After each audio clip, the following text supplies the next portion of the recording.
Kumusta po kayo, mga minamahal naming taga-subaybay at tagapakinig? Isang mainit na pagbati mula sa inyong lingkod, dito sa ating paboritong channel ng mga kwentong pumupukaw sa puso at damdamin. Sabi nila, ang tunay na pag-ibig ay isinilang sa katotohanan. Pero paano kung ang isang pag-ibig ay kailangang sumibol mula sa pinakamasakit na kasinungalingan para lamang matagpuan ang tunay na pagpapatawad at paghilom?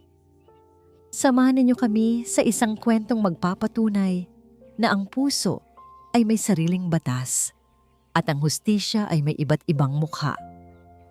Mabigat ang folder sa kamay ni Sinag Pangarap, hindi dahil sa kapal ng mga dokumento sa loob nito, kundi dahil sa bigat ng salitang nakatatak sa pinakaunang pahina. Non-bailable, drug trafficking, isang kaso na sa lungsod ng Dalisay ay halos katumbas na ng habambuhay na pagkakakulong. Ulap ginhawa, basa niya sa pangalan ng akusado. Anong klaseng pangalan yan? Isang pangalang tila magkasalungat. Ang ulap na nagdudulot ng dilim at ang ginhawang dala ng kapayapaan. Huwag mong masyadong dibdibin, Pangarap, sabi ni Attorney Morales, ang hepe nila, sa Public Attorney's Office habang iniaabot sa kanya ang folder kanina. Mukhang open and shut case, tontoneladang ebidensya, may testigo pa. Ngunit hindi ganoon si Sinag. Para sa kanya, walang kasong open and shut. Bawat folder na hawak niya ay kwento ng isang buhay. Bawat akusado ay isang taong may pangarap na nawasak. Lahat po ng kaso, dinidibdib ko, attorney. Sagot niya ng may magalang ngunit matatag na ngiti. At ngayon, sa harap ng salaming hindi tinatablan ng bala sa visitation area ng City Jail, pinagmamasdan niya ang lalaking nagmamay-ari ng kakaibang pangalan. Si Ulap Ginhawa ay hindi ang inaasahan niya. Walang bakas ng pagiging isang bigating drug lord. Payat ang pangangatawan, bahagyang nakayuko ang mga balikat na tila pasa ng buong mundo. Magulo ang buhok at may ilang araw ng tubo ng balbas. Ngunit ang mga mata niya, doon natigilan si Sinag. Ang mga mata niya ay malalim at kalmado. Tila isang lawa na hindi mo matanaw ang ilalim. May lungkot doon, oo, pero walang takot. May pagod, pero walang pagsuko. Ito ang mga mata ng isang taong marami nang nakita. Ngunit hindi ang mga mata ng isang kriminal. Ito ang nararamdaman ko, sabi ni Sinag sa sarili. Ang kutob na hindi ako kailanman binigo. Magandang hapon, Ginong Ginhawa. Ako si Attorney Sinag Pangarap, ang public attorney na itinalaga sa kaso mo. Panimula niya, gamit ang mikropono sa kanyang gilid. Hindi ito kumibo. Nakatitig lang ito sa kanya. Pinag-aaralan ang bawat detalye ng kanyang mukha. Naramdaman ni Sinag ang pag-iinit ng kanyang pisngi sa ilalim ng matamang tingin na iyon. Nandito ako para tulungan ka. Pagpapatuloy niya. Pero kailangan kong malaman ang buong katotohanan. Kailangan kong malaman ang iyong panig ng kwento. Katahimikan. Ang tanging maririnig ay ang ugong ng bentilador sa kisame at ang malalayong sigawan mula sa loob ng selda.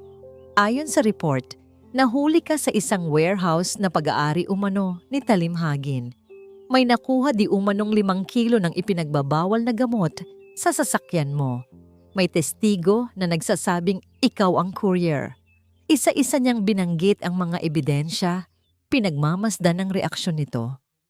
Ngunit walang nagbago sa mukha ni Ulap, na natili itong isang blangkong pader. Napabuntong hininga si Sinag. Makinig ka, Ginoong Ginhawa. Kung hindi ka makikipagtulungan, wala akong magagawa. Ang parusa sa kasong ito ay habambuhay na pagkabilanggo. Walang piyansa. Naiintindihan mo ba ang bigat nito? Sa wakas, gumalaw ito. Dahan-dahan itong yumuko, ipinatong ang mga siko sa malamig na bakal na lamesa at muling tumitig sa kanya. Sa pagkakataong ito, may kung anong kislap sa mga mata nito. Isang kislap na hindi maintindihan ni Sinag. Hindi galit, hindi takot. Tila Awa? Ako ang kinakaawaan niya.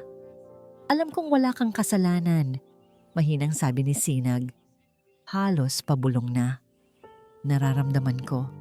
Pero kailangan mong tulungan akong patunayan yon. Lumipas pa ang ilang sandali.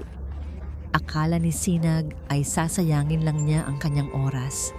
Tatayo na sana siya nang biglang tumunog ang bell. Hudyat na, tapos na ang oras ng dalaw. Tumayo ang gwardiya sa likod ni Ulap. Ngunit bago pa man siya tuluyang tumalikod, dahan-dahan itong yumuko palapit sa salamin na para bang may ibubulong. Instinctively, inilapit din ni Sinag ang kanyang tainga sa kabilang panig. At sa unang pagkakataon, narinig niya ang boses nito. Isang boses na malalim, bahagyang paos, ngunit malinaw at puno ng bigat. Isang boses na nagpatindig sa lahat ng balahibo sa kanyang batok. Huwag kang magtiwala sa kahit sino, binibini. Napatingin si Sinag sa mga mata nito. Isang dangkal na lang ang layo, pinaghihiwalay ng makapal na salamin. Lalo na sa mga nagpapanggap na kaibigan. At sa mga salitang iyon, tumalikod na si Ulap Ginhawa at naglakad palayo kasama ang gwardiya. Iniwan si Sinag na nakatayo, tulala, at giniginaw sa kabila ng mainit na hapon. Ang puso niya'y puno ng mas maraming tanong kaysa noong siya'y dumating. Ang mga salitang yon ni Ulap Ginhawa ay umalingaw-ngaw sa isip ni Sinag ilang araw matapos ang kanilang unang pag-uusap. Huwag kang magtiwala sa kahit sino, lalo na sa mga nagpapanggap na kaibigan. Sino ang tinutukoy niya? Ang mga pulis? Ang piskal? O baka naman, ang mga taong mas malapit sa kanya? Iwinaksin niya ang mga pagdududa at ibinuhos ang sarili sa pag-aral ng kaso. Gaya ng inaasahan, tila pader na bakal ang kanyang binabangga. Attorney Pangarap, bati ni Fiscal Ramos, isang makisig ngunit mayabang na piskal, nang magkasalubong sila sa pasilyo ng Hall of Justice. Narinig ko, hawak mo raw ang kaso ni Ginhawa. Huwag mo nang pagurin ang sarili mo. Malinaw pa sa sikat ng araw ang ebidensya. Walang kasong malinaw hanggat hindi naririnig ang lahat ng panig. Fiscal, magalang na tugon ni Sinag. Isang mapanuyang ngiti ang gumuhit sa labi ni Ramos. Good luck then. Kakailanganin mo yan. At nilagpasan siya nito, na para bang isa lang siyang istorbo sa daan. Sa halip na panghinaan ng loob, mas lalong tumibay ang determinasyon ni Sinag. Dinagdagan niya ang dalas ng kanyang pagbisita kay Ulap. Sa bawat pagbisita, unti-unti niyang sinisira ang pader na nakapalibot dito. Hindi na ito laging tahimik. Nagsimula itong magbahagi ng maliliit na detalye, mga piraso ng isang mas malaking palaisipan. Hindi sa akin ang sasakyang yon, sabi nito isang hapon. Ang mga matay nakatutok sa kanilang mga kamay na magkabilang panig ng salamin. Pinakiusapan lang akong ihatid yon. Sa warehouse, ang sabi sa akin, mga auto parts daw ang laman. Sino ang nagpakiusap sa'yo? Tanong ni Sinag. Umiling lang ito. Hindi ko pwedeng sabihin. Mapapahamak siya. Pero ikaw ang nakakulong ngayon, Ulap. Hindi napigilang sabi ni Sinag. Buhay mo ang nakataya rito. May mga bagay na mas mahalaga kaysa sa sariling buhay. Attorney? Sagot nito, at sa mga mata nito, nakita ni Sinag ang isang bigat na hindi niya maunawaan. Isang bigat na tila hindi lang para sa sarili nito. Sa kabila ng mga pader na itinatayo ni Ulap tungkol sa kanyang personal na buhay, nararamdaman ni Sinag ang isang koneksyon na lumalalim sa bawat pag-uusap. Nakikita niya ang kabutihan sa likod ng maskara ng isang akusado. Nakikita niya ang isang lalaking pinagtaksilan ng tadhana at ang puso niya'y hindi maaring manatiling manhid. Isang umaga, habang papasok sa korte para sa isang minor na kaso, nasalubong niya ang isang taong hindi niya inaasahan. Si Naghija. Ang boses na yon, malalim, makapangyarihan, at puno ng awtoridad ay pag-aari ni Hukom Gat Apolinario, ang pinakakagalang-galang na hukom sa lungsod ng Dalisay at matalik na kaibigan ng kanyang yumaong ama. Magandang umaga po, Judge. Bati niya, bahagyang yumuko bilang paggalang. Kamusta ka na? Nabalitaan ko ang tungkol sa kasong hawak mo.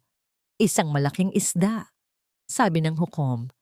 Ang mga matay nagpapakita ng tila sinserong pag-aalala. Mag-iingat ka, Hija. Ang mundong ginagalawan mo ay mapanganib. Kakayanin po, Judge. Ito po ang trabahong pinili ko. Ngumiti ang hukom, isang nangiting pang-ama. Alam ko, namana mo ang katapangan ng iyong ama. Siya rin, walang inuurungan. Pero minsan, ang pag-urong ay hindi senyales ng kaduwagan, kundi ng karunungan. May kung anong lamig na gumapang sa likod ni Sinag sa mga salitang yon. Isang paalala ba yon? O isang babala? Salamat po sa payo, Judge Apolinario. Sabi na lang niya. Pinanood niya ang papalayong anyo ng hukom, isang haligi ng hustisya sa kanilang lungsod. Ngunit sa isang saglit, sa likod ng kagalang-galang na imahe na yon, tila naaaninag niya ang isang anino. Isang aninong pamilyar. Isang aninong nagpapaalala sa kanya ng babala, ni ulap, gabi. Sa isang ligtas na bahay na puno ng mga monitor at high-tech na kagamitan, ang lalaking kilala bilang si Ulap Ginhawa ay wala na. Ang naroon ay si Special Agent Bantay Alpas. Seryoso ang kanyang mukha habang pinapanood ang isang silent surveillance video. Nasa screen si Hukom Gat Apolinario, palihim na nakikipagpulong kay Talimhagin sa isang pribadong restaurant. Walang audio, pero ang mga galaw at ang pag-aabutan ng isang makapal na sobre ay sapat na. Pinindot niya ang pause. Ang mukha ni Hukom Apolinario ay nagyelo sa screen. Isang ngiti ng kasakiman ang nakapaskil sa mga labi. Ito ang taong kailangan niyang pabagsakin. Ang taong sumisira sa mismong sistema na isinumpa niyang proprotektahan. Pero habang tinititigan niya ang imahe ng kaaway, ang isip niya ay lumipad sa ibang tao. Kinuha niya ang isang folder sa tabi. Sa loob nito ay ang profile ni Attorney Sinag Pangarap. May isang litrato doon, isang candid shot mula sa isang pahayagan. Nakangiti ito. Ang mga matay kumikinang sa idealismo at pag-asa. Isang pamilyar na kirot ang gumuhit sa kanyang dibdib. Isang kirot ng pagkakasala. Araw-araw, nakikita niya ang pagod pero determinadong mukha ni Sinag. Nakikita niya kung paano nito ipinaglalaban ang isang kasinungalingan, ang pagkatao ni Ulap Ginhawa. At araw-araw, mas lalo siyang nahuhulog sa bitag na siya mismo ang gumawa. Isinara niya ang folder. Para ito sa misyon, sabi niya sa sarili, para sa hustisya. Ngunit habang bumabalik ang tingin niya sa nagyayelong imahe ni Hukom Apolinario, isa pang pangalan ang sumagi sa kanyang isip. Ang pangalan ng ama ni Sinag. Isang mamamahayag na namatay sa isang aksidente, maraming taon na ang nakalipas. Isang aksidente na ngayon ay natutuklasan niyang may direktang koneksyon sa lalaking nasa screen. Patawarin mo ako, Sinag, bulong niya sa hangin. Patawarin mo ako sa lahat ng kasinungalingang malalaman mo. Sa kanyang maliit na apartment, hindi mapakali si Sinag. Binubuklat niya ang mga lumang gamit ng kanyang ama. Naghahanap ng kahit anong bagay na maaaring makatulong sa kanya. Isang desperadong hakbang, alam niya, pero naubusan na siya ng pupuntahan. Sa ilalim ng isang bunton ng mga lumang dyaryo, may isang kahon. Sa loob nito, mga lumang notes at files mula sa mga huling kasong inimbestigahan ng kanyang ama. Karamihan ay mga pangalan at numero lang na hindi niya maintindihan. Nang akma na niyang isasara ang kahon, may isang kapirasong papel na nahulog. Isang resibo mula sa isang gasolinahan. Ngunit sa likod nito, may sulat kamay ng kanyang ama. Isang sulat na tila minadali. 2 salita lang ang nakasulat. Ang una, ang apelyidong Apolinario. At ang pangalawa, ang address ng isang lumang warehouse sa Pantalan. Ang mismong warehouse kung saan nahuli si Ulap Ginhawa. Ngunit ang buong sulat ay may isang malaking X na iginuhit sa ibabaw nito na para bang sinasabi ng kanyang ama sa sarili na huwag nang ituloy. Napahawak si Sinag sa kanyang bibig. Ang paghinga niya'y biglang bumigat. Bigla, ang lahat ng bagay ay nag-uugnay-ugnay sa isang paraang nakakapangilabot. Ang babala ni Ulap, ang payo ng hukom. At ngayon, ang misteryosong sulat na ito mula sa nakaraan. Ano ang koneksyon? At bakit tila ang lahat ng daan ay pabalik sa iisang tao? Ang preliminary hearing ay isang kalamidad. Bawat mosyon na isinumite ni Sinag ay ibinasura ni Hukom Gat Apolinario. Bawat pagtutol niya sa mga tanong ng piskal ay agad na overruled. Sa kabilang banda, halos lahat ng sabihin ni Fiscal Ramos ay tinatanggap ng korte. Objection, Your Honor. Leading the witness. Sigaw ni Sinag nang tanungin ng piskal ang police asset kung hindi ba't kitang-kita mo na si Ulap Ginhawa mismo ang nag-abot ng bayad? Overruled. Mabilis na sagot ng hukom na hindi man lang tumitingin sa kanya. Maari nang sumagot ang testigo. Pakiramdam ni Sinag ay para siyang boksingerong itinali ang isang kamay sa likod. Lumalaban siya, pero dehado. Parang may isang malaking kamay na bumubusal sa bibig ng hustisya at ang kamay na iyon ay pag-aari ng lalaking dati niyang tinitingala. Ang nangiti at pag-aalala ni Hukom Apolinario noong nakaraang araw ay naglaho na. Napalitan ng isang malamig at walang emosyong maskara. Matapos ang hearing, nilapitan niya ang nag-iisang testigo, isang lalaking mukhang takot na takot at hindi makatingin ng diretsyo. Gusto kitang makausap, sabi ni Sinag. Wala na kong sasabihin, attorney. Nasabi ko na lahat sa korte. Mabilis nitong sagot. At nagmamadaling umalis na tila hinahabol ng multo. Sinundan niya ito. Alam niyang may mali. Alam niyang may itinatago ang lalaki. Naabutan niya ito sa isang eskinita malapit sa Hall of Justice. Magkano ang ibinayad sa'yo para magsinungaling? Diretsahang tanong ni Sinag. Namutla ang lalaki. Hindi ko alam ang sinasabi mo. Nakita ko ang panginginig ng mga kamay mo habang nagsasalita ka kanina. Nakita ko ang takot sa mga mata mo. Giit ni Sinag, lumalambot ang boses. Kung pinipilit ka lang nila, tulungan mo akong tulungan ka. Biglang nag-iba ang anyo ng lalaki. Ang takot ay napalitan ng galit. Tulungan? Attorney? Wala kang alam. May pamilya ako. Mas gugustuhin ko nang makulong ang isang tao kaysa makita kong lulutang sa ilog ang mga anak ko. Lubayan mo na ako. Itinulak siya nito nang bahagya at mabilis na tumakbo palayo. Nawala sa karamihan. Naiwan si Sinag na natigilan. Ang mga salita ng lalaki ay tumatatak sa kanyang isip. Lulutang sa ilog ang mga anak ko. Ito na ang patunay. Hindi lang pera ang sangkot dito. Buhay ang pinag-uusapan. Dala ang kabiguan at lumalaking takot. Dinalaw niya si Ulap kinahapunan. Kailangan niya ng sagot. Kailangan niya ng kahit anong armas para lumaban. Nawala na ang testigo Ulap, sabi niya. Ang boses ay pagod na pagod.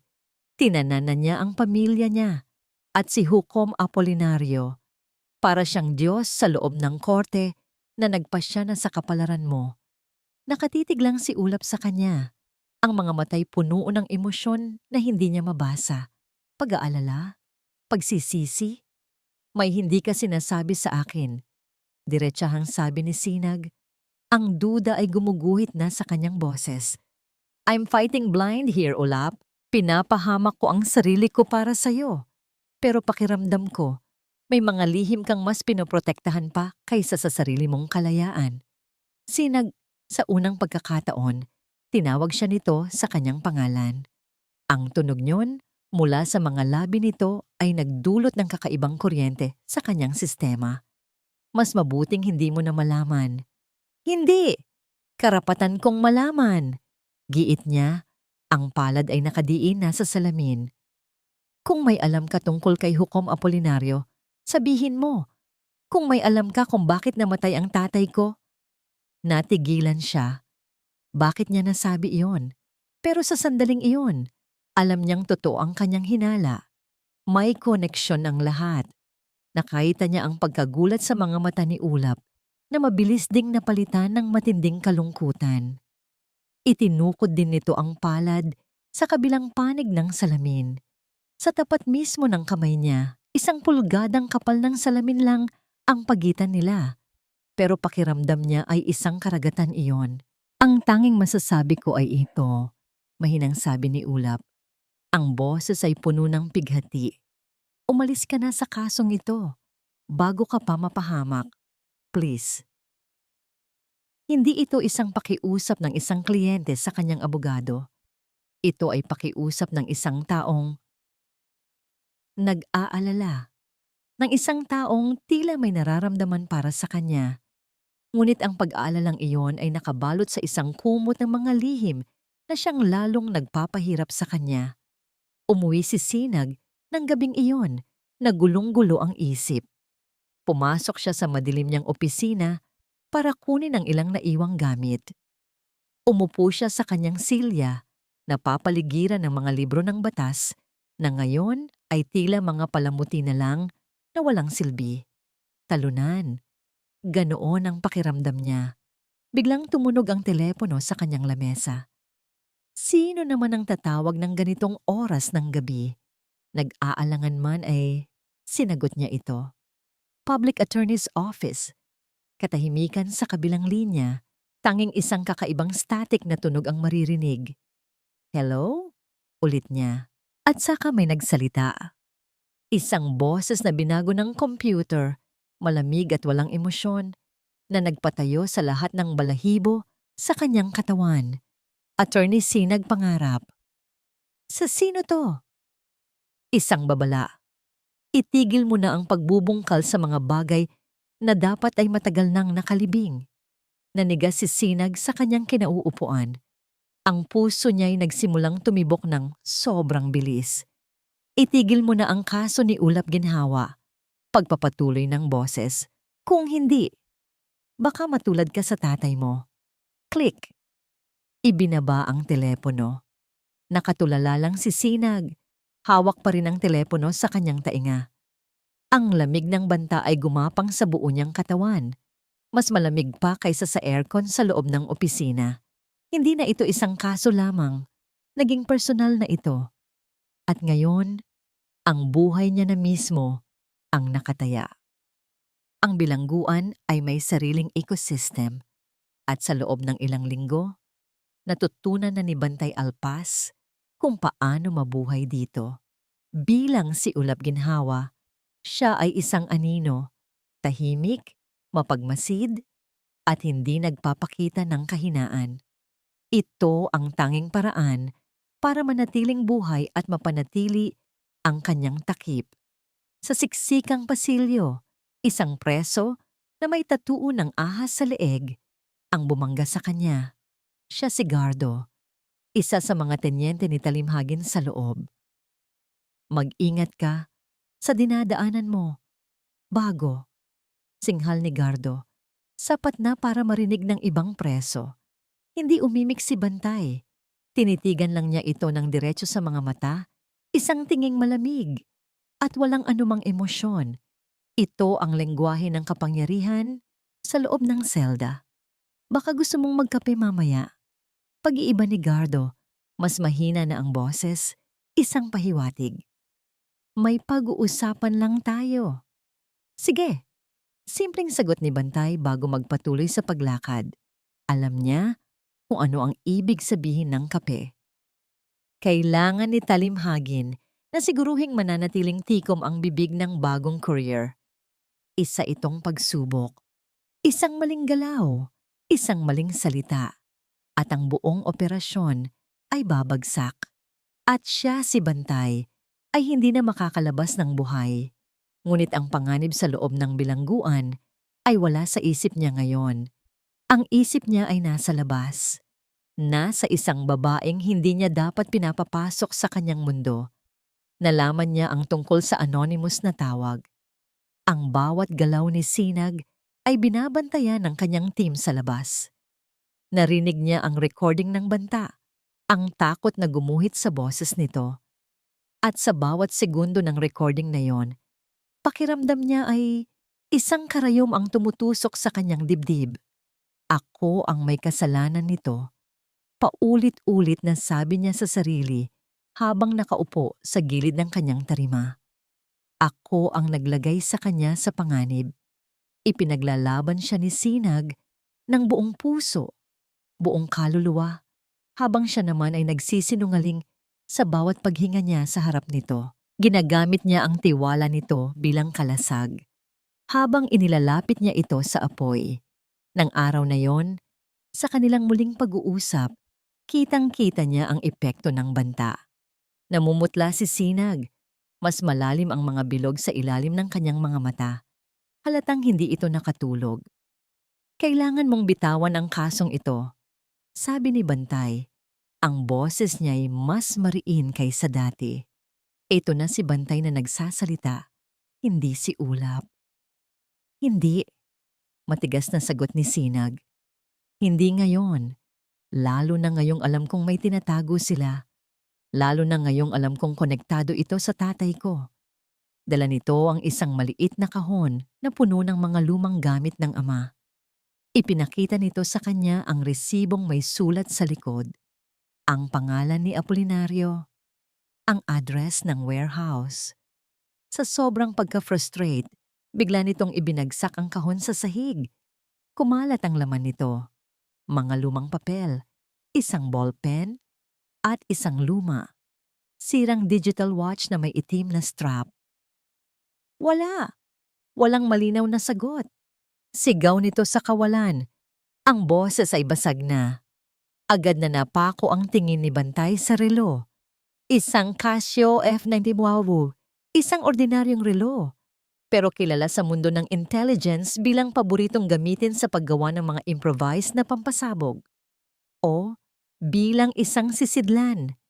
Sinag, sabi niya. Pinipilit na maging kalmado. Ang relong yan. Sa tatay mo ba yan? Oo, sagot nito. Pinupunasan ang mga luhang nagsimulang tumulo. Paborito niya yan. Suot niya yan kahit sira na. Sabi niya, may sentimental value daw. Sentimental value o operational value. Huwag mo munang itatapon yan, sabi ni Bantay. Huwag kang magdadala ng kahit anong gamit ng tatay mo palabas. Baka yan ang hinahanap nila. Baka yan ang dahilan kung bakit kanila tinatakot. Nakita niya ang pag-aalala sa mukha ni Sinag. Paano kung halughugin nila ang bahay ko? Iwanan mo sa akin. Mabilis na sabi ni Bantay. Ipasok mo sa isang plastic bag. Sabihin mo sa gwardiya. Personal na gamit na ibinibigay mo sa akin. Hindi nila yan masyadong sisiyasatin. Mas ligtas dito sa loob kaysa sayo. Nag-alinlangan si Sinag. Pero sa huli, ang pag-aalala para sa sariling kaligtasan at ang tiwala kay Ulap ay nanaig. Maingat niyang ginawa ang sinabi nito. Iniwan niya ang relo, dala ang isang bagong pag-asa na baka tama ang hinala ni Ulap. Nang gabing iyon, mag-isa sa kanyang selda, hawak ni Bantay ang relo. Gamit ang isang maliit na tornilyong nakuha niya mula sa isang binaklas na radyo, maingat niyang binuksan ang likod nito, gaya ng inaasahan niya. Sa loob, sa espasyong dapat ay para sa baterya, ay isang maliit na micro SD card na nakabalot sa electrical tape. Isang malamig na ngiti ang sumilay sa kanyang mga labi. Ang yumaong ama ni Sinag ay hindi lang isang simpleng mamamahayag. Isa rin itong matalinong investigador. Pero paano niya mababasa ang laman nito? Kinabukasan, sa kanyang nag-iisang tawag sa telepono, tumawag siya sa kanyang kapatid ang kanyang handler. "Kamusta na si nanay?" Tanong niya. Isang coded na tanong.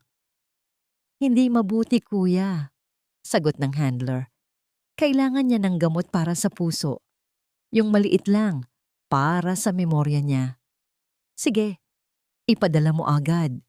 Nang sumunod na araw, sa loob ng isang tinapay na kasama sa kanyang tanghalian, nandoon na ang isang maliit na card reader na kasinlaki ng kuko na may kasamang micro earpiece.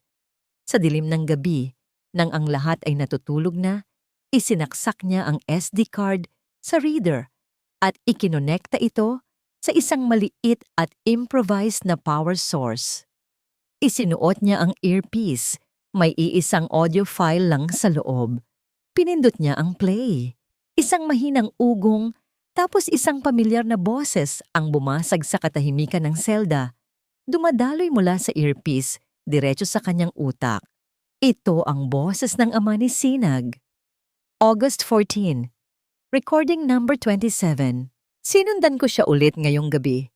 Papunta siya sa pantalan.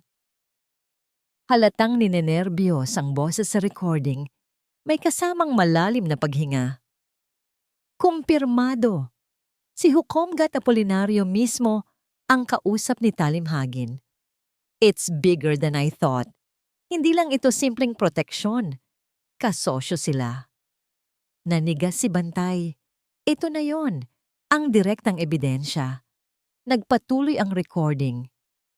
Kailangan kong mag-ingat. Nararamdaman kong may nakabuntot sa akin. Kung may mangyari sa akin, ang lahat ng kopya ng ebidensya ay nasa. Biglang may malakas na kalabog na narinig. Isang sigaw.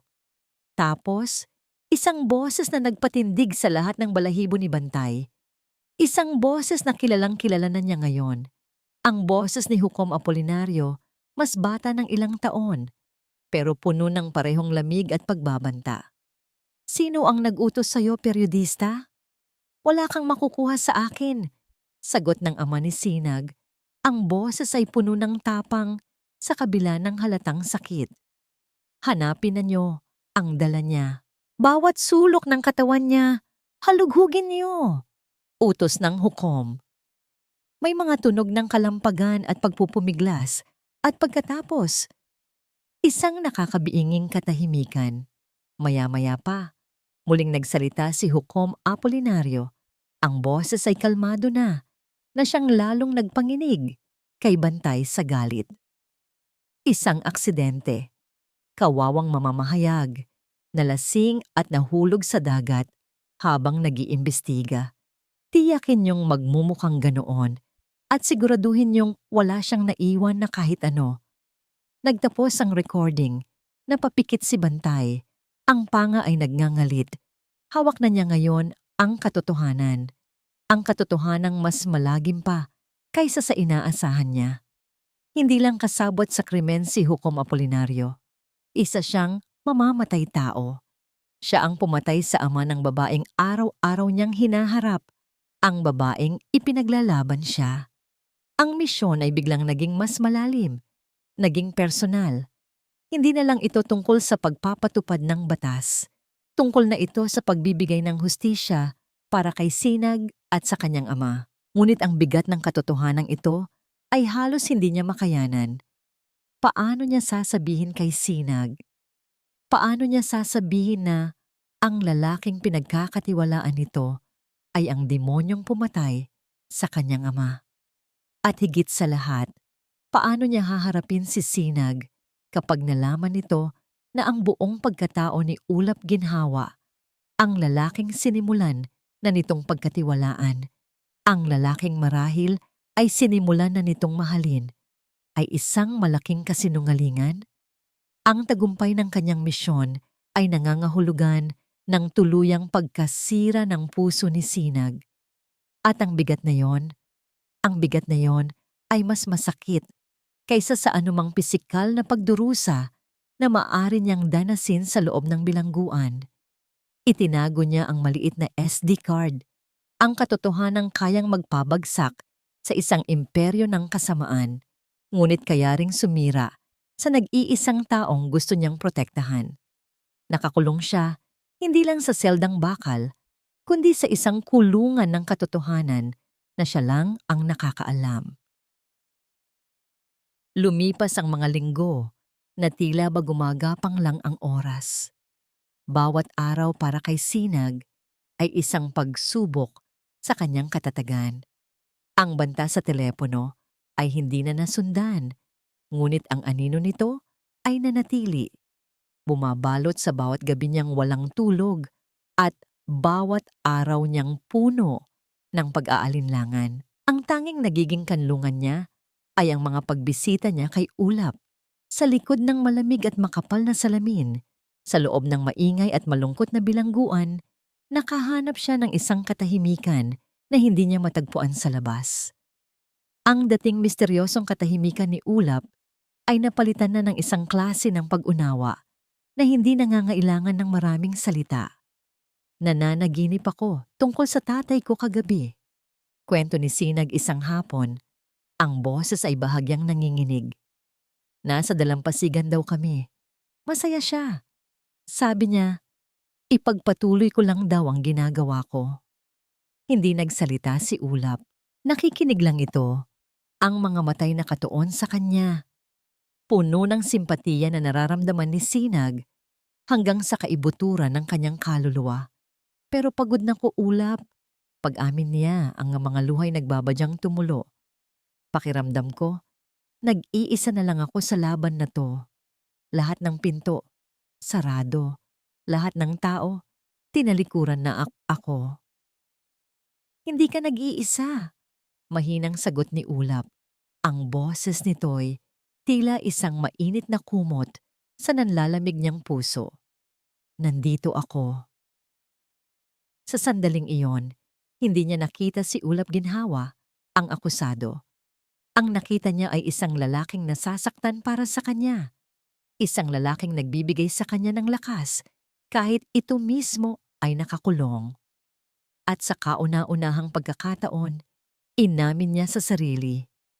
Nahuhulog na ang loob niya sa kanya. Isang pag-ibig na ipinanganak sa pinakaimposibleng lugar. Ngunit ang pag-asang hatid ng mga sandaling iyon ay mabilis ding winawasak ng realidad sa labas. Isang gabi, nakatanggap siya ng tawag mula sa opisina ni Hukom Apolinario. Ipinapatawag daw siya para sa isang informal dinner.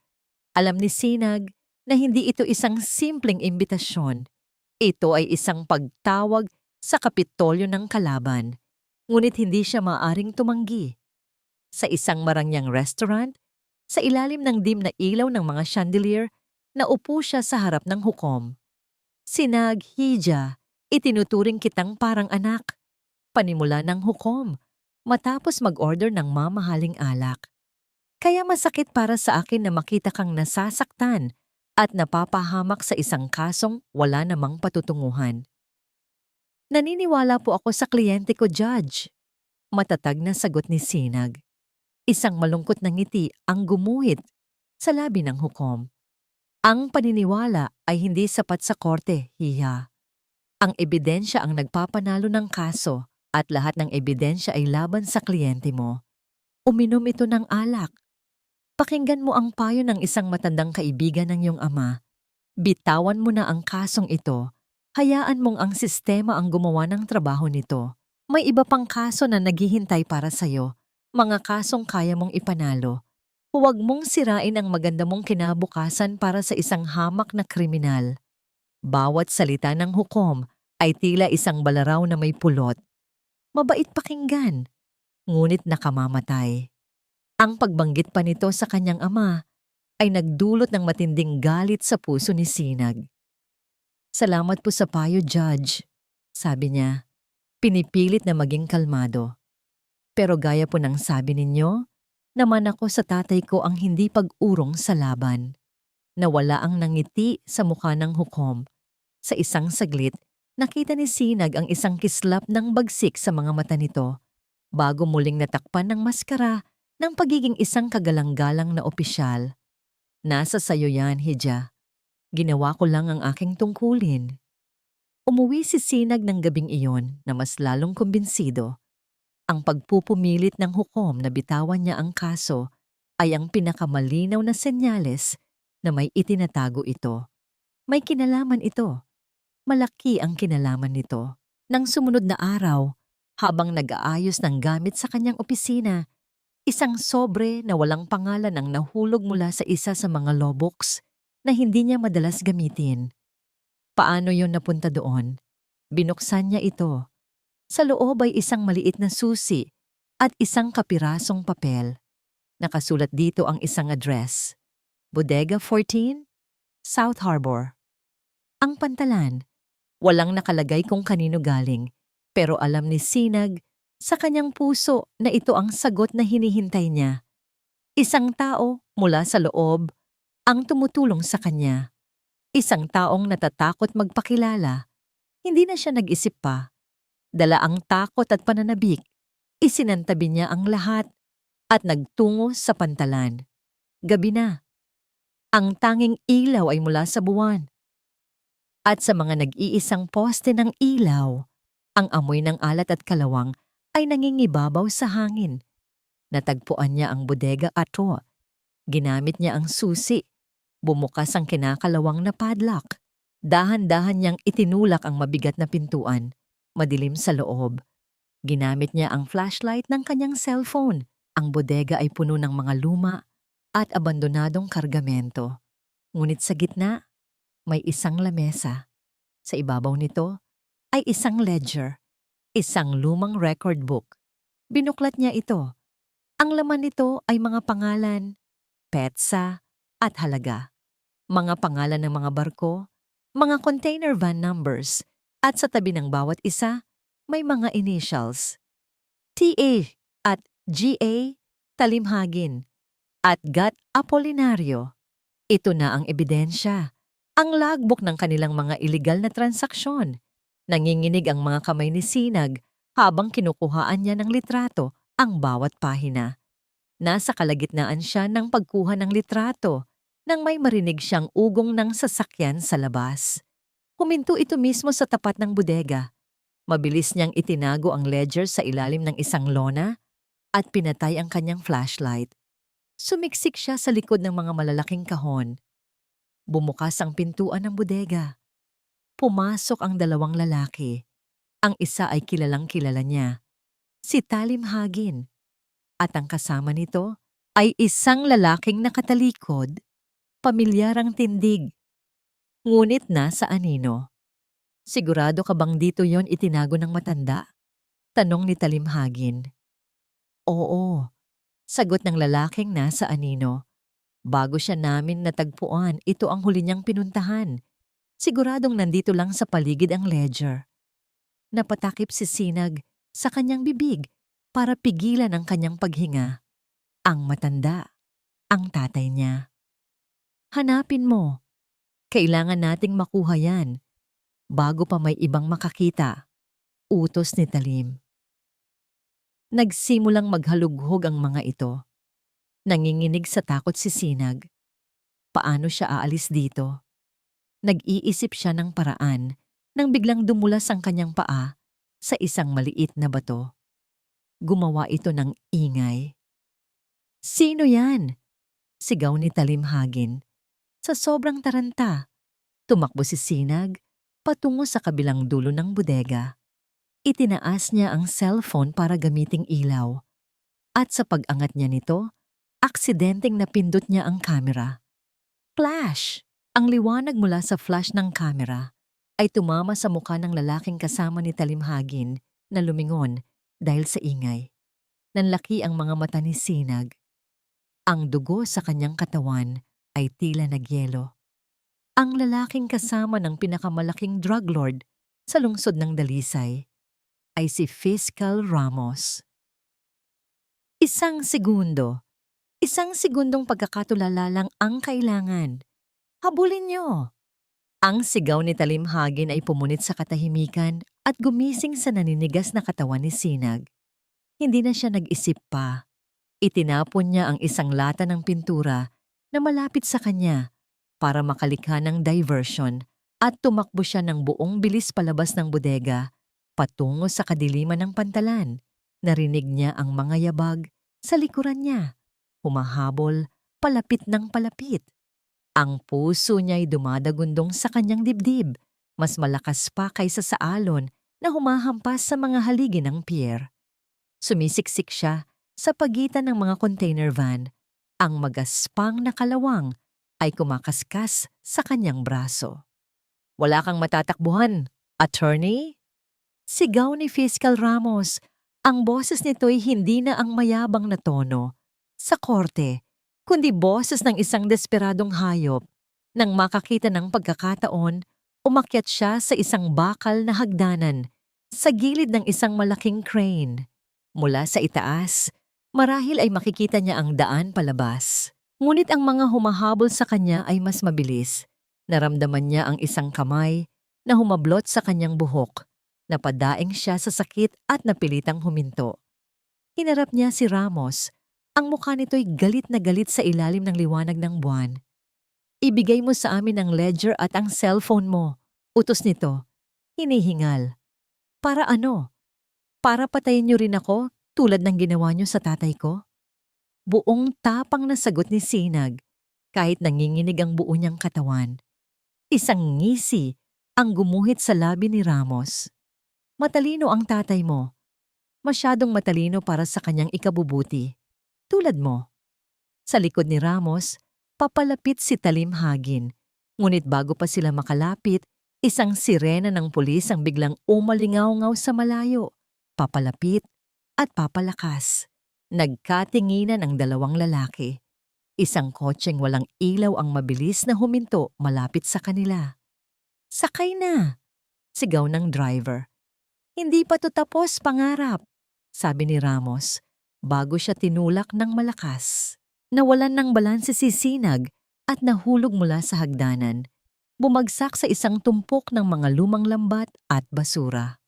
Nagdilim ang kanyang paningin. Ang huli niyang nakita ay ang pagharurot ng sasakyan palayo, kasabay ng pagdating ng mga nagkikislapang ilaw ng pulis. Nang magkamalay siya, nasa isang ospital na siya. Puro galos at pasa ang kanyang katawan. Isang pulis ang nagbabantay sa kanyang pinto. Ang cellphone niya, nawawala. At ang ledger, naiwan sa bodega. "Sinuwerte ka, attorney," sabi ng investigador. "May nagtip sa amin tungkol sa isang commotion sa pantalan. Kung hindi, baka hindi ka na namin natagpuan." Alam ni Sinag na hindi iyon swerte. Ito ang taong nagbigay sa kanya ng susi. Ang kanyang misteryosong kakampi. Ngunit ngayon, wala na siyang ebidensya. Ang tanging mayroon siya ay ang kanyang salita, laban sa salita ng isang piskal at isang drug lord. At alam niyang sa korte ni Hukom Apolinario, wala iyong halaga. Ang araw ng pagsisimula ng paglilitis ay dumating. Pumasok si Sinag sa korte. Bawat hakbang ay mabigat. Bawat pasa sa kanyang katawan ay isang paalala ng kanyang kabiguan. Nakita niya si Fiscal Ramos, nakaupo ng kampante sa kanyang pwesto, tila walang nangyari. Nagtama ang kanilang mga mata. Isang mapanuyang mamuang ngiti ang ipinukol nito sa kanya. Ang buong paglilitis ay isang komedya. Ang mga testigo ay nagsinungaling ng walang kakurap-kurap. Ang mga ebidensyang iprinisinta ay hindi maikakaila. Bawat pagtatangka ni Sinag na idiin si Ramos o banggitin ang nangyari sa pantalan ay agad na pinuputol ni Hukom Apolinario. "Irrelevant, Attorney Pangarap. Stick to the case." Sigaw ng Hukom. Ang martilyo ay malakas na ipinupukpok. Naramdaman ni Sinag ang pagguho ng kanyang mundo. Ang sistemang isinumpa niyang paglilingkuran, ang mismong templong ito ng hustisya, ay isang malaking kasinungalingan. Ito ay isang teatro na pag-aari ni Hukom Apolinario. At silang lahat ay mga tau-tauhan lamang. Sa pagtatapos ng bawat araw ng paglilitis, ang tanging nagbibigay sa kanya ng lakas ay ang pagbisita kay Ulap. Ang mga pag-uusap nila ay hindi na tungkol sa kaso. Tungkol na ito sa mga pangarap.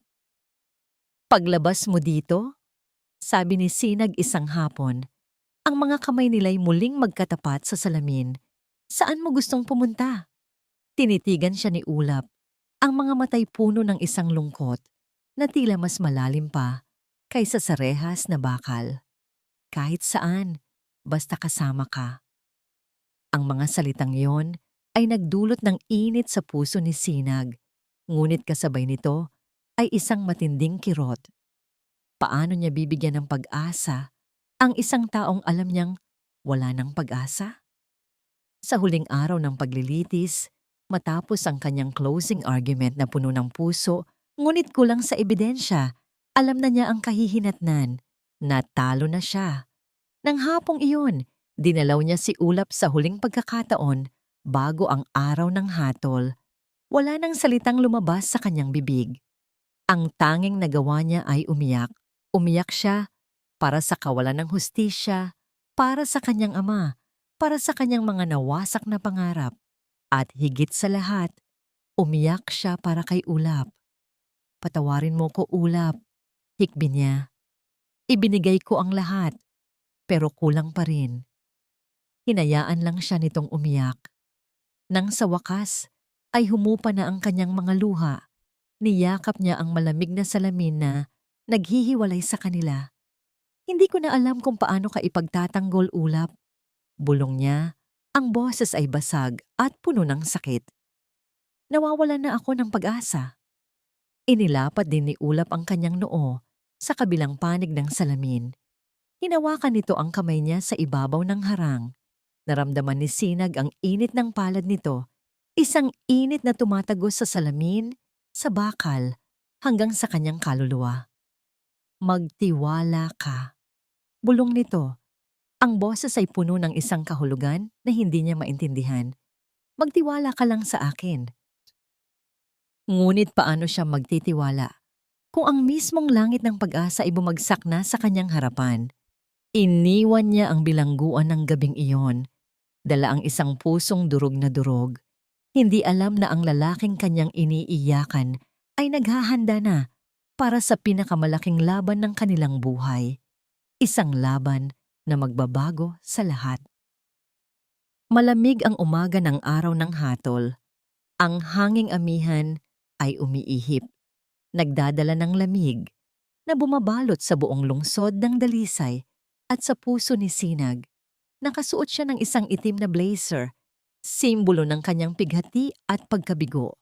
Bawat hakbang niya patungo sa Hall of Justice ay tila pabigat ng pabigat.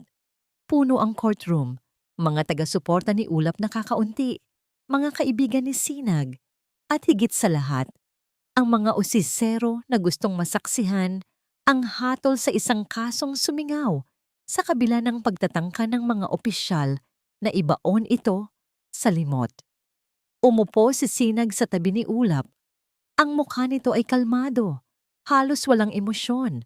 Ngunit nang magtama ang kanilang mga mata, nakita ni Sinag ang isang kislap doon. Hindi takot, kundi determinasyon. At sa isang sandali, tila isang paalam. Hukom Gat Apolinario, pumasok na po. Tumayo ang lahat habang pumapasok ang hukom. Ang kanyang mukha ay seryoso. Ang mga mata ay gumagala sa buong silid bago lumapag kay Sinag na nagbigay ng isang pamilyar na, ngunit ngayon ay may bahid ng pagdududa, ngiti. Maari na pong umupo ang lahat. Binuksan ng hukom ang kanyang folder. Ang papel ay bahagyang kumakaluskos sa katahimikan. Ang tibok ng puso ni Sinag ay tila martilyo sa kanyang tainga. Huminga siya ng malalim. Handa na para sa sasabihin nito. Ang kasong isinampa laban sa akusadong si Ulap Ginhawa para sa paglabag sa Republic Act 9 o Comprehensive Dangerous Drugs Act of 2002, pagkatapos timbangin ang lahat ng ebidensya at patotoo. Bawat salita ay tila isang buhangin na bumabagsak sa isang hourglass, nagpapaalala kay Sinag na nauubos na ang oras. Mahigpit niyang hinawakan ang kamay ni Ulap na nakapahinga sa mesa. Ang kamay nito ay malamig. Yang korte ay nakakita ng sapat na batayan upang bago pa man matapos ng hukom ang pangungusap, isang malakas na tunog ang bumulaga sa buong courtroom. Bang! Isang silya ang tumilapon. Lahat ng mata ay napako sa pinagmulan ng ingay. Si Ulap Ginhawa. Nakatayo ito. Ang mga tanod ay agad na lumapit. Ngunit pinigilan sila ng hukom sa isang kompas. Anong ibig sabihin nito? Ginoong Ginhawa. May pagbabanta sa boses ni Hukom Apolinario. Tumingin si Ulap Ginhawa ng diretso kay Hukom Apolinario. Ang dating kalmado nitong muka ay napalitan na ngayon ng isang tinging matalas, mapanganib, at puno ng awtoridad na hindi galing sa isang bilanggo. Ang ibig sabihin nito, mahal na hukom, panimula ni Ulap, ang boses ay malakas at malinaw, umaalingaw sa buong courtroom. Ay tapos na ang laro ninyo. Nagulantang ang lahat. Maging si Sinag ay napatingin kay Ulap. Ang puso'y biglang tumibok ng mabilis, hindi sa takot, kundi sa pagkalito. Anong pinagsasabi mo, Ginhawa? Utas ng hukom, bahagyang namutla. Hindi po ako si Ulap Ginhawa, sagot ng lalaki, at dahan-dahan, itinanggal niya ang kanyang ID sa kanyang damit. Ako po si Special Agent Bantay Alpas ng National Bureau of Investigation. Nagkagulo ang buong courtroom. May mga bulungan. May mga sigaw ng pagkabigla. Nanigas si Sinag. Ang kanyang mga kamay ay nanginig. Naramdaman niya ang malamig na dugo na dumaloy sa kanyang mga ugat. Bantay Alpas, NBI, isang pangkat ng mga NBI agents na dating nakaupo sa likuran ng courtroom na tila mga ordinaryong mamamayan, ang biglang tumayo. Mabilis nilang inukupa ang lahat ng labasan. Para saan ang lahat ng ito, Agent Alpas? Pilit na pinapakalma ng hukom ang kanyang sarili, ngunit nakikita ni Sinag ang panginginig ng kamay nito. Ito po ay para sa katarungan, hukom, sagot ni Bantay. At mula sa bulsa niya ay inilabas niya ang isang maliit na USB. Nandito po ang lahat ng ebidensya, mga transaksyon sa bank account ninyo at ni Talimhagin, mga recordings ng inyong pag-uusap, at ang pinakaimportante, tumingin si Bantay kay Sinag. Ang kanyang mga mata ay puno ng pighati, paghingi ng tawad, at isang pag-ibig na nagpapahiwatig ng napakalaking sakripisyo. Ang recording kung paano ninyo pinaplano ang pagpatay sa isang mamamahayag na sumisira sa inyong operasyon. Isang mamamahayag na ama ni Attorney Sinag Pangarap. Isang malakas na gay SP ang narinig mula sa mga nanonood. Parang may isang malaking kamay na sumakal sa leeg ni Sinag. Ang buong mundo niya ay umikot.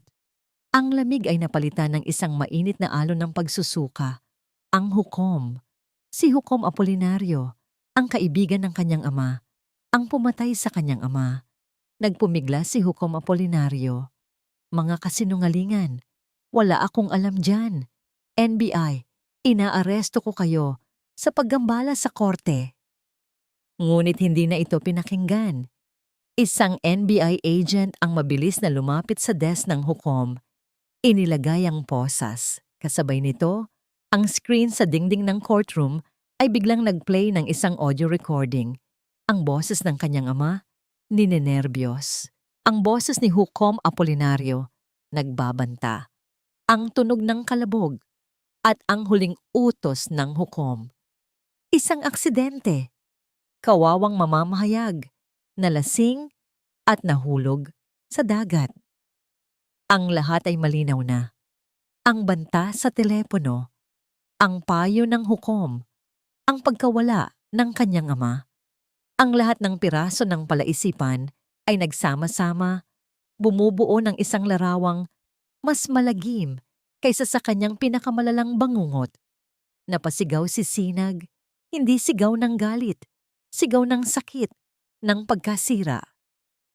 Hukom Apolinario, inaaresto ka namin para sa kasong murder, corruption, at obstruction of justice. Sigaw ng NBI agent. Habang hinihila ang hukom palabas, ang mga mata nito ay nagtama kay Sinag. Ang ngisi nito'y mas mabagsik pa kaysa sa isang demonyo. Matalino ka, Sinag, pero mas matalino pa rin ako. At ang taong pinagkatiwalaan mo, isa siyang kasinungalingan. Bumalik ang tingin ni Sinag kay Bantay. Hindi na ito si Ulap Ginhawa. Hindi na ito ang lalaking may kalmadong mga mata na pinagkatiwalaan niya. Siya ay si Special Agent Bantay Alpas, ang taong nagsinungaling sa kanya mula simula hanggang wakas, ang taong gumamit sa kanya. Ang kanyang mukha ay puno ng pagsisisi at paghingi ng tawad. May luha sa mga mata nito.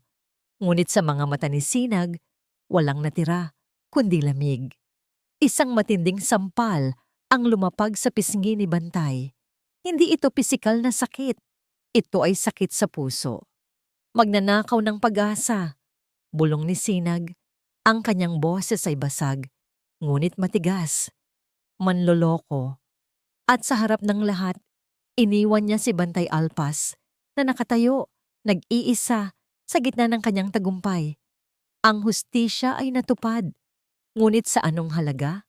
Ang puso ni Sinag ay durog na durog. Ang balita ay kumalat na tila apoy sa lungsod ng Dalisay. Ang pagbagsak ni Hukom Gat Apolinario, ang pagkalansag ng imperyo ni Talimhagin, at ang pambihirang Operation Fallen Gavel na pinangunahan ni Special Agent Bantay Alpas. Ito ang naging laman ng bawat dyaryo, bawat balita, bawat usapan sa kanto. Sa wakas, ang hustisya ay nananaig. Ang mga inosenteng napabilanggo ay unti-unting lumalaya. Ngunit sa gitna ng selebrasyon at pagpapatupad ng batas, si Sinag pangarap ay nasa kanyang mundo ng pagkawasak. Ang kanyang opisina sa Public Attorney's Office ay naging kanlungan ng kalungkutan. Napakagatlabi si Sinag habang tinitignan ang lumang litrato ng kanyang ama. Sa wakas, napatunayan na ang kanyang inosensya. Sa wakas, may katarungan na para sa kanya. Ngunit ang pagdating ng katotohanan ay tila nagdulot ng mas malalim na sugat sa kanyang puso. Ang lalaking kanyang minahal, ang lalaking pinaglaban niya, ay isang malaking kasinungalingan. Ilang beses nang tinangkang kausapin ni Bantay si Sinag. Sa opisina, sa apartment nito, sa mga lugar na alam niyang dinadaanan niya, ngunit bawat pagtatangka ay binabangga niya ng isang pader ng lamig at pighati. Sinag, please. Give me 5 minutes. Pakiusap ni Bantay isang hapon nang harangin niya ito sa labas ng opisina. Ang kanyang mukha ay payat. Ang mga mata ay puno ng sakit. 5 minutes para saan, Agent Alpas? Malamig na tanong ni Sinag, ni hindi tumitingin sa kanya. Para ipaliwanag kung paano mo ko pinaglaruan, kung paano mo ginamit ang tiwala ko, kung paano mo dinurog ang puso ko sa pangalan ng hustisya. Hindi ko yon ginusto, Sinag. Pabulong na sagot ni Bantay. Ang boses ay basag. Ang misyon, kailangan kong gawin. Para sa'yo, para sa tatay mo. Para sa akin, huwag mo akong lokohin. Hindi mo alam kung anong sakit ang dinulot mo. Lumipas siya sa lalaki. Nagmamadaling lumayo. Hindi na niya ito kayang tingnan. Sa isang tanghali, dinalaw ni Sinag ang puntod ng kanyang ama. Sariwang bulaklak ang inilapag niya sa lapida. Papa, bulong niya. Ang mga luha ay muling dumaloy. Nagtagumpay po tayo. Nalantad na po ang katotohanan. Si Hukom Apolinario at si Talimhagin nasa likod na po ng rehas. Umiyak siya ng matagal. Inilabas ang lahat ng sakit na kinimkim niya. Pero Papa, ang sakit po. Ang sakit po na malaman na ang taong nagbigay sa akin ng pag-asa ay siya rin ang nagdulot sa akin ng ganitong sakit. Nang humupa na ang kanyang pag-iyak, tumingin siya sa langit. Isang mahinang simoy ng hangin ang dumampi sa kanyang pisngi. Pakiramdam niya, may mensahe roon. Ang kanyang ama, na laging naniniwala sa pag-ibig at pagpapatawad, ay marahil ay ayaw na makita siyang nakakulong sa galit. Hindi nangangahulugan na madali ang pagpapatawad. Hindi nangangahulugan na agad siyang babalik sa mga bisig ng lalaking nanloko sa kanya. Ngunit marahil ay kailangan niyang simulan ang pagpapatawad. Hindi para kay Bantay, kundi para sa kanyang sarili, para maghilom, para makalaya. Isang linggo ang lumipas. Sa kapihan pagtakip silim, ang parehong lugar na minsan nilang pinagpapalitan ng mga pangarap, sa kabila ng salamin ng bilangguan, mag-isa siyang nakaupo. Nakatingin siya sa labas ng bintana, sa nagbabagong lungsod na unti-unting naghihilom. May isang anino ang lumapit sa kanyang lamesa. Hindi niya kailangan tingnan. Alam niya kung sino yon. Pwede ba akong umupo? Mahinang tanong ni Bantay. Hindi sa boses ng isang agent, kundi ng isang taong nagmamakaawa. Hindi sumagot si Sinag, ngunit hindi rin siya umalis. Sa huli, umupo si Bantay sa tapat niya. Hindi ako magpapaliwanag, sabi ni Bantay. Ang kanyang mga mata ay diretsong nakatingin sa kanya. Puno ng pag-asa, ngunit handa sa pagtanggi. Alam kong wala nang makakapagpabago sa katotohanan na nagsinungaling ako sa'yo. Gusto ko lang sabihin na ang lahat ng nadama ko para sa'yo, totoo yon, Sinag. Ang bawat pag-aalala, ang bawat pangamba, ang bawat sandaling nakakausap kita. Yon ang nagbibigay sa akin ng lakas para tapusin ang lahat. Alam kong hindi sapat iyon. Alam kong mahirap. Pero sana ay makahanap ka ng kapayapaan sa iyong puso. Tumayo na si Bantay. Nakita ni Sinag ang sakit sa mukha nito. Naglakad ito palayo. Sa bawat hakbang, tila may nawawala sa kanyang sarili. Bantay! Mahinang tawag ni Sinag. Huminto ito. Hindi lumingon. Ang relo ng papa ko. Tanong niya. Nakuha mo ba lahat ng laman? Dahan-dahang lumingon si Bantay. May isang butil ng pag-asa na muling sumilay sa kanyang mga mata. Oo, lahat-lahat. Salamat. Simpleng sagot ni Sinag. Isang matagal na katahimikan ang namayani sa pagitan nila. Hindi pa panahon para sa pagpapatawad. Hindi pa panahon para sa pagmamahalan. Ngunit, may bagong kaso ako, sabi ni Sinag.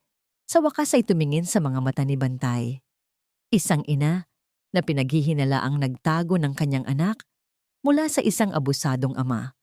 Gusto kong tulungan, pero mahirap kumuha ng ebidensya. Hindi nagsalita si Bantay, ngunit ang mga mata nito ay nagtanong, "Maari mo ba akong tulungan?" Isang ngiti ang gumuhit sa labi ni Bantay. Isang ngiting matagal nang hindi niya naipakita. Kahit anong oras, Attorney Pangarap. Pagkalipas ng ilang buwan, ang lungsod ng Dalisay ay unti-unting bumabangon mula sa mga anino ng korupsyon. Ang Public Attorney's Office ay puno ng bagong kaso at si Sinag Pangarap ay naroon. Mas matapang, mas matatag.